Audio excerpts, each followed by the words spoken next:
In 1932, Manchuria, long controlled by the Chinese, passed into Japanese hands.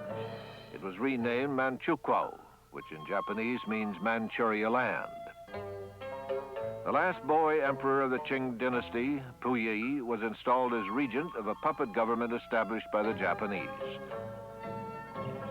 Puyi carried out Japanese policy in the newly declared independent state.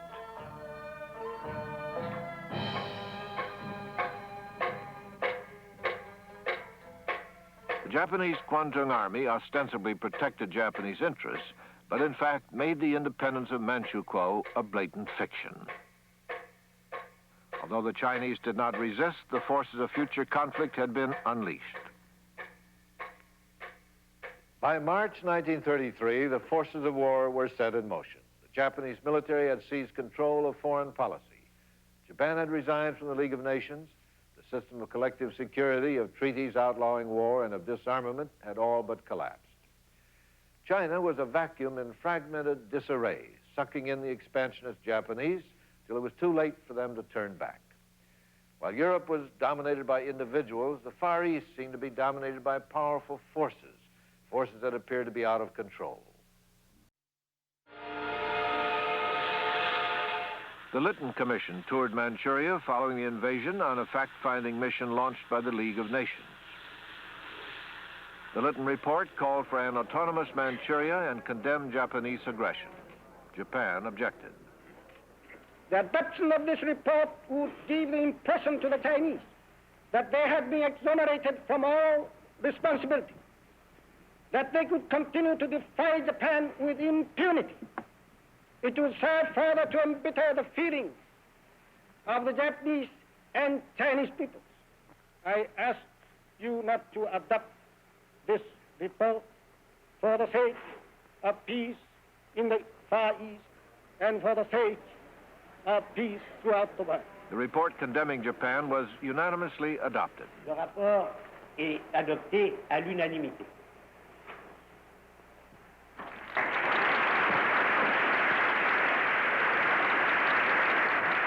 Japan, however, finds it impossible to accept the report adopted by the Assembly. The Japanese delegation walked out, and Japan resigned from the League of Nations. It was a clear sign that moderates had lost control of Japan's foreign policy. Yeah, one was always struck by the fact that during the 1920s, the civilian governments of Japan, the parliamentary governments, were pretty well in control and dictated foreign policy as well as other things. And then, beginning with the Manchurian incident in 1931, the military simply took over foreign policy, determined what it was to be, and you had a dual government.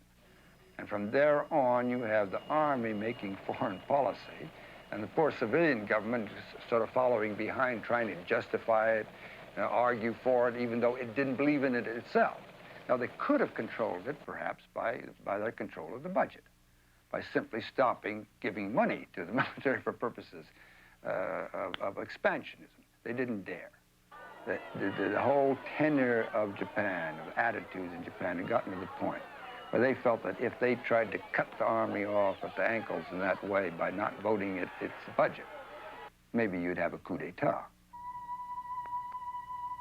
In February 1936, there was a coup d'etat, and the public funerals of assassinated moderate cabinet members plunged Japan into a state of shock.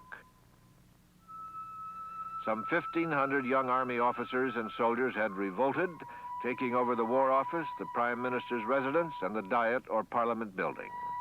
The attack was aimed at opponents of the Army's expansionist plans in China. Although the coup d'etat failed, influential opposition to the military had been eliminated. The victims, all moderate politicians, included Finance Minister Takahashi, General Watanabe, the new Inspector General of Military Education, and former Prime Minister Admiral Viscount Sato. Prime Minister Okata barely escaped with his life. Although the rebellion was put down by the emperor and loyal troops, military extremists now dominated foreign affairs and pushed for a more aggressive China policy. As Japan mourned the deaths of her elder statesmen, young Turks in the army maneuvered behind the scenes. In January 1937, Prince Kenoi became prime minister. A moderate, he advocated expansion, but through peaceful means. But even Kenoi could not control the military, which soon reinforced its army in China with fresh troops and supplies. Japan's official policy was called the Greater East Asia Co-Prosperity Sphere, which simply meant tightening up the economic and political and military ties with China. Japan clearly intended to dominate the Far East, and it was inevitable that clashes would occur between Japanese and Chinese forces. Neither side wanted war, but they drifted into it as though pulled by a riptide. Japan was drawn deeper and deeper into China, into the endless quagmire of Chinese nationalism and 700 million people. It was roughly analogous to America's experience in Vietnam on a much grander scale. Typical of what was occurring throughout China was the incident between Chinese and Japanese troops at the Marco Polo Bridge near Peking. It was July 7, 1937. Military commanders on both sides had worked out a local settlement, and in the past, this would have been sufficient.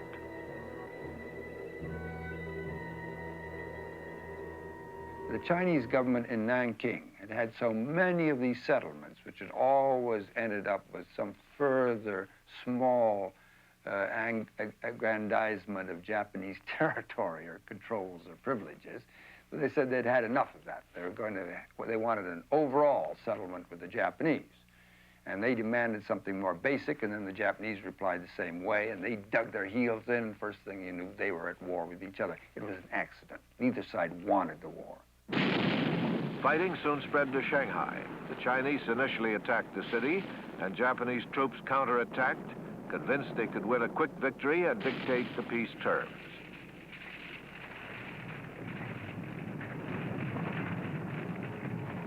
American reaction was anti-Japanese.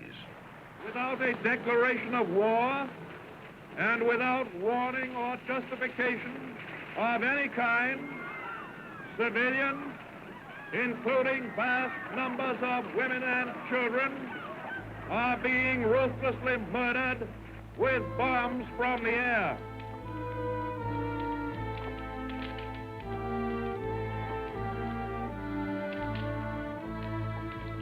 The devastating assault raged on for 3 months. Although the United States remained neutral, the American press did not. Life magazine, which featured pictures of Japanese atrocities, was sympathetic to China.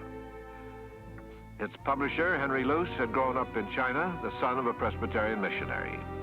Life boasted that this famous picture of a crying baby amidst the bombed-out ruins of Shanghai was seen by 136 million people.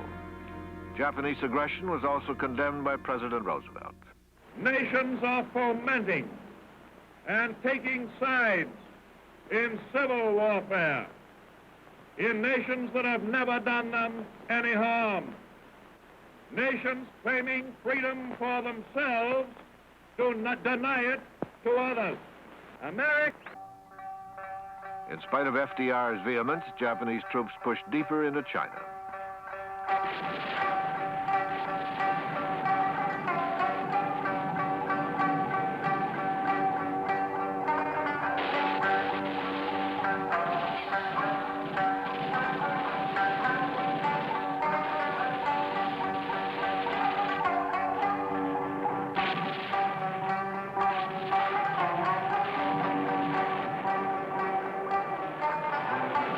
The presence of American troops was strictly for show.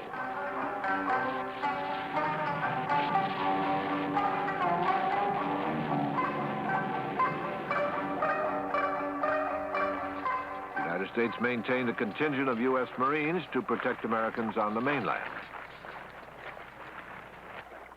Navy gunboats like the USS Panay patrolled the Yangtze River. Duty on board the Panay was coveted by Navy men. Their assignment was simple: to protect American commercial interests along the river. Foreign military advisors were frustrated at the disunity of the Chinese army. American military attaché Colonel Joseph Stilwell felt that Chiang was just another not very competent warlord. Nevertheless, Stilwell helped train Chiang's army, while retired Air Corps officer Claire Chennault tried to create a Chinese Air Force. General and Madame Chiang Kai-shek had strong American ties. They bought an armada of American and Italian planes, but new aircraft were slow in coming because of American neutrality. Planes were being held up in California. Chennault's new Curtiss Hawk had more firepower than Japanese planes, but was not as maneuverable. He later convinced Chiang to hire American pilots who became the Flying Tigers. In early December, the Japanese launched their major assault on Nanking, the capital of China.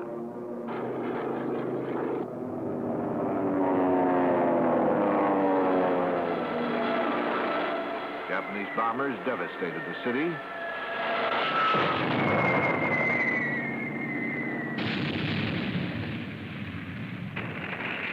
Japan demanded that China recognize her puppet state in Manchuria, end all anti-Japanese activities, and form a common front against communism.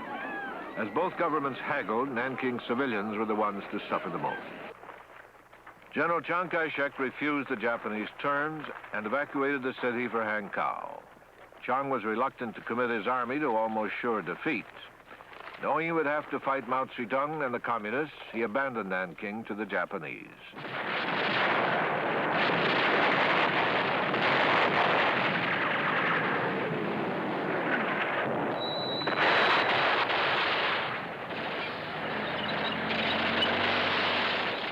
On Sunday, December 12th, Japanese troops engaged in an appalling orgy of destruction.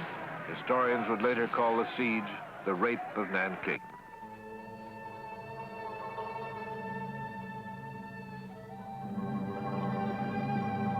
An estimated 20,000 women in Nanking were raped by Japanese soldiers, and more than 200,000 men, at least a quarter of them civilians, were killed. A third of the city was destroyed by fire. In one night alone, 6,000 Chinese prisoners were executed. Much of the world was shocked at the wanton slaughter. Death comes from the clear blue sky, just as it has come to thousands of our innocent people throughout the length and breadth of our land. This is in violation of all treaties and human rights. If you wish to avoid the calamities that are befalling China now and the killing and mutilation of your loved ones, boycott Japanese goods until the Japanese militaries have left our soil and until they have realized that no nation could carry on such wanton destruction and yet retain the respect of the world. As the Japanese bombed Nanking, the American gunboat USS Panay lay at anchor in the Yangtze River. The Panay mission was to evacuate Americans from the city. Its crew had been taking aboard staff from the U.S. Embassy, foreign correspondents, photographers, and American businessmen. Suddenly, Japanese planes appeared, heading directly for the well-marked gunboat.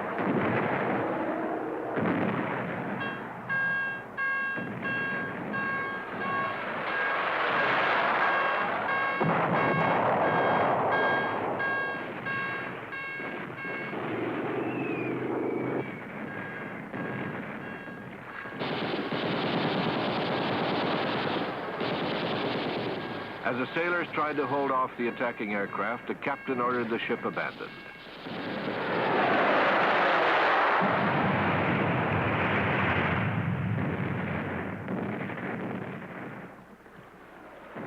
Panay took a direct hit on her bow and a second near the engine room. The planes came back for a second and third assault. 2 American sailors and 1 civilian died. 54 were wounded. The Japanese also destroyed 3 Standard Oil tankers anchored nearby.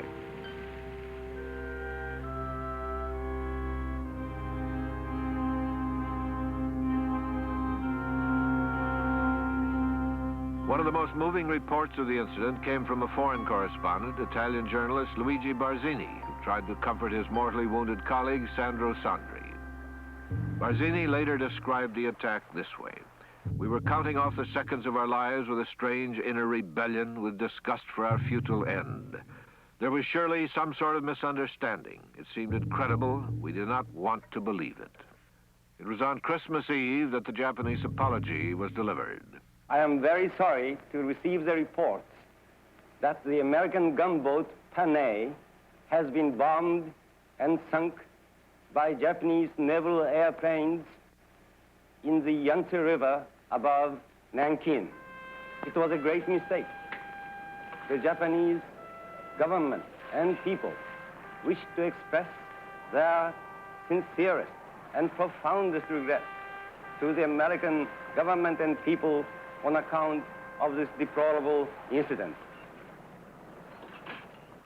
The Panay incident heightened the conflict between the Japanese military and the civilian government. The attack was obviously intentional. Japanese activists, young military commanders in the field, wanted to get something started. But a confrontation with the United States was the last thing the Japanese government wanted at the time. It had its hands full with China. And certainly the United States was in no mood to go to war with Japan at the time. Both sides tried to prevent the incident from blowing up. The Japanese backed down for the last time before Pearl Harbor. At this time, a deep policy split in the U.S. State Department surfaced. The United States had been unwilling to take a very active stand against Japanese aggression. Secretary of State Cordell Hull resorted to a policy of moral indignation. The American statesmen as a whole did not understand Japan or other Asian nations, I do not think, to the extent that there are very few Japan experts in the government, very few Asia experts in the government. Ambassador Joseph Grew wanted to exploit the rift between moderates and extremists in Japan, but the State Department largely ignored its man in the field.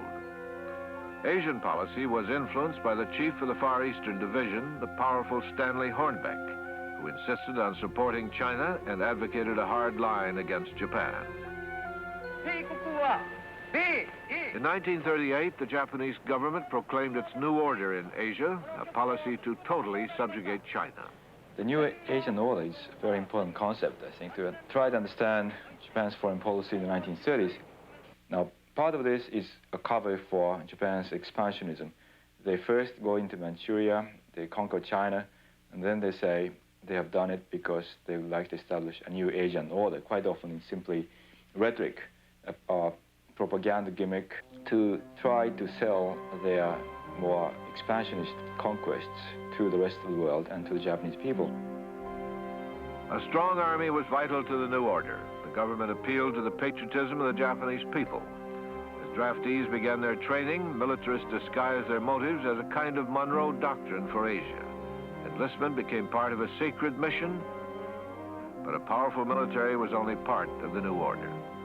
Secondly, I think the question is one of the ability of Japan or Asia to become entirely independent of the West. When the Japanese talk about a new order, they still continue to trade with the United States. They enter into an alliance with Germany. In other words, so much of Japan's action is Western-oriented.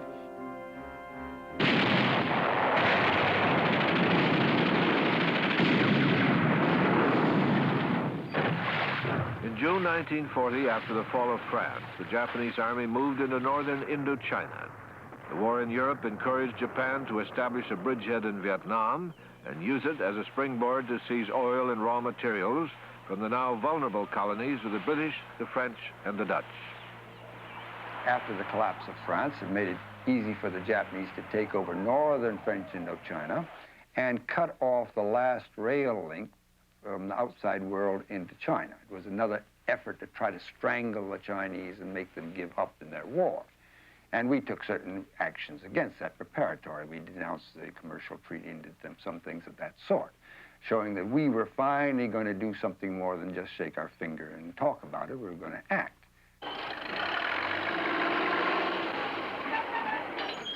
In September 1940, the United States imposed a complete embargo on exports to Japan of all grades of iron and scrap steel. Secretary of State Hull finally realized that his Asian policy had been a kind of appeasement. The United States also cut off shipments of aviation fuel to Japan. The day after the American embargo, Japan joined forces with Germany and Italy and signed the Tripartite Pact.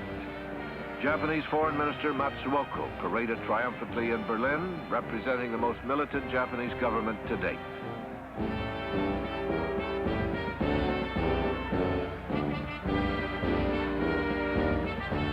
tripartite pact required Germany, Italy, and Japan to defend each other if attacked.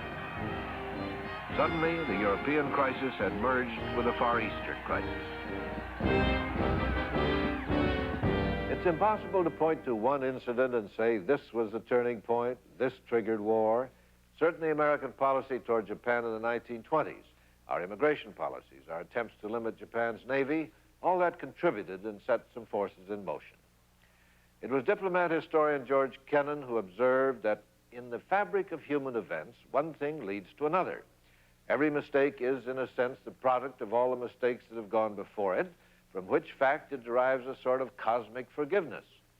And at the same time, every mistake, in a sense, is the determinant of all the mistakes of the future, from which it derives a sort of cosmic unforgivableness. Our action in the field of foreign policy, he said, is cumulative. It merges with a swelling stream of other human happenings, and we cannot trace its effect with any exactness once it has entered the fluid substance of history. Nowhere was this more true than with American-Japanese relations prior to the Second World War. The point at which tragedy overtook human frailty is a hazy blur.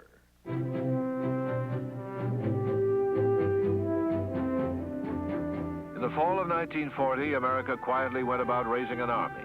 In September, the President had signed the Selective Service Act. The Germany-Italy-Japan Axis alliance only stiffened American resolve. The President's new Secretary of War, Henry Stimson, drew the first number, and the country waited anxiously. The first number drawn by the Secretary of War is serial number 158. Our present program will train 800,000 additional men this coming year. It is a program, obviously, of defensive preparation, and of defensive preparation only. As the Japanese were drawn more deeply into the vortex of China, neither Japan nor the United States could foresee that the future ruler of China was biding his time, waiting patiently in the mountains of northern China, raising his own army. Mao Zedong, the leader of the Chinese communists, used the threat of Japan to rally China's enormous peasant population. The years of World War II would provide him the opportunity for indoctrination that he might not otherwise have had, so the seeds of revolution were sown.